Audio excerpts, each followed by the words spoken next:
მთელ დინამიკაზე თუ სადმე პანდა არსებობს, ყველა არის ოფიციალურად ჩინეთის საკუთრება. ხომარჯობა. სალამი. აი ბას ვაჩე ხავს ახლა და დავიწყოთ. როგორ ახლა? როგორ იქნებით აბა? გამოიცანიან რა, როგორ იქნებით? ამათ ხელში. კარგად ხართ ალბათ. იმედია საინტერესო თამაში ვიქნება დღეს. ეჭვი მაქვს რომ ეგრე იქნება, იმიტომ რომ რაღაცა მოტივირებული აქვს ვიღაცები ძალიან.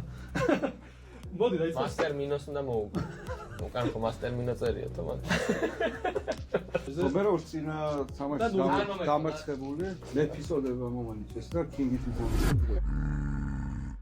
პედალიგაში არ ვარ ნებატები ძალიან ბოლოზე რო ეხლა წაგებს. ეხლა წავო სახში მიდის გოინდა. აღარ იქნება. ყველგან ეგრე ხდება რა. წავალ და ანალიზაც არ გაუმართლა, ყველაფერი ეხა გაუმართლებს შეხედა.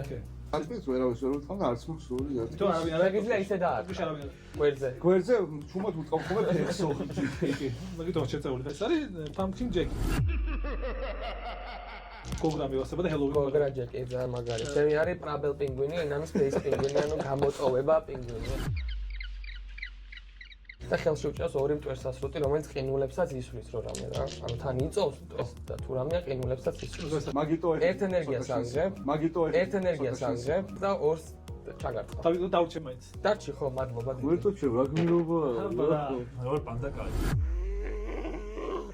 პანდებზე გეტყვით ეს რაღაცას, რომ მთელ დინამიკაზე თუ სადმე პანდა არსებობს, ყველა არის ოფიციალურად ჩინეთის საკუთრება. ხო. და ყველა მსოფლიოს ზოოპარკი და ყველა ტიპის მილიარდერი და პანდა ყავდეს, ყოველ წელს რამდენიმე მილიონი უნდა უხადოს ჩინეთის მთავრობას. პანდა ყავთ დაპატენტებული. დაპატენტებული. ნუ ფიზიკურ სახში. და თუ სადმე ზოოპარკში პანდა გაჩნდება, ჩინეთთან მოყავთ დედამამალი იქ გაჩნდება, მე ამას დაიყვანენ და იმ პატარა პანდაზე კიდე ყოველ წელს უხდიან. გამაგარი ბიზნესი. და ამიტომ მოდი ეს პანდა იბრძვის პანდა კაი პანდების თავისუფლებას. და აღარ უნდა რომ ჩინელების მარტოხებისგან უნდა რომ მე შენსკენ. ფიტასკენ ვარ ამ თამაში. მე დამარტყი. ამერიკაში მაქვს პინგვინებზე მაქვს პატენტი, რომ ვინმე თუ ყავთ სახში Space პინგვინი, მე უნდა დავიდა.